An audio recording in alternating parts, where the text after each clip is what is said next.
2 journalistes du Monde ont décidé de s'immerger dans des établissements scolaires secondaires afin de voir ce qu'il se passait en termes d'utilisation des téléphones portables par les jeunes. Soit, l'intention pouvait être louable.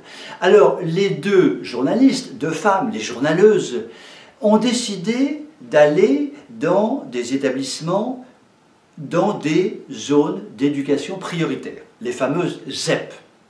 Bon, c'est un choix un peu bizarre parce que le portable est utilisé partout, dans tous les établissements secondaires de France et de Navarre, et il n'était pas forcément indispensable d'aller dans des établissements de zones d'éducation prioritaire qui sont finalement, par rapport au nombre global d'établissements en France, plutôt minoritaires, mais enfin, les journaleuses avaient dû estimer qu'il était très important de s'occuper de la population d'origine immigrée plus que de la population française de souche.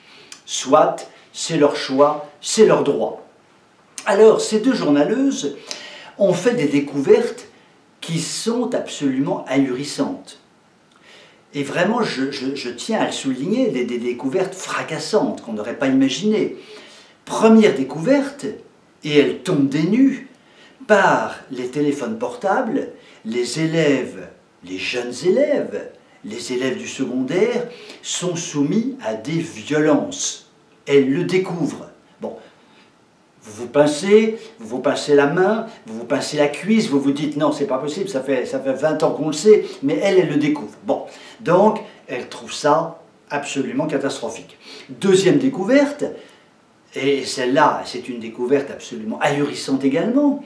Elle découvre que par le téléphone portable, on développe le racisme.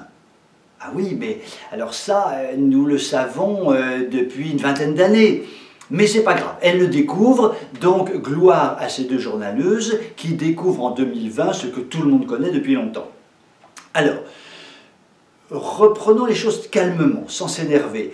Elle découvre la violence. Oui, d'accord, il n'est pas très agréable dans une cour de récréation de voir défiler une vidéo sur un téléphone portable avec un petit groupe qui regarde goulûment la scène et l'on voit un certain Armin, jeune homme de population d'origine immigrée.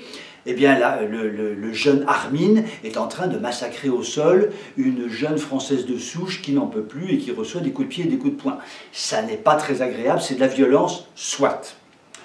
Sur le racisme, ben effectivement, quand dans une cour de récréation, l'on peut voir sur un portable un Français qui est traité de sale porc que l'on va saigner et de sale face de craie, bon, c'est du pur racisme, ce n'est pas très agréable. Bon. Mais il y a quand même d'autres choses sur les portables. Mesdames les journaleuses, réfléchissez un peu, il n'y a rien d'autre? Non. Non, il n'y a rien d'autre. C'est surtout la violence physique et le racisme. Mais enfin, mesdames les journaleuses, vous ne savez pas que le plus grand drame des portables, que ce soit d'ailleurs dans des établissements ZEP ou dans tous les établissements de France et de Navarre qui disposent leur enseignement aux lycéens ou aux collégiens, c'est évidemment la pornographie. La pornographie qui est la pire des violences faites à l'ensemble de la jeunesse française. Et ça, vous n'en dites pas un mot. Pourquoi ? Pourquoi? Donc manifestement, vous passez à côté de ce qui écrase véritablement la jeunesse française, de ce qui la brise, de ce qui la massacre. Alors, mesdames les journaleuses, moi je vous conseille de vous réimmerger dans un établissement qui ne soit pas forcément un établissement dans une zone d'éducation prioritaire. Vous pouvez parfaitement le faire à Paris, ou à Versailles, ou à Nantes, ou à Toulon, ou à Lyon, comme vous le voulez, mais dans un bon établissement bien classique. Et là, regardez les choses. Hein, ne soyez pas trop sélective. Vous allez patauger dans la pornographie la plus ignoble regardée par nos chères têtes blondes, et là, vous m'en direz des nouvelles.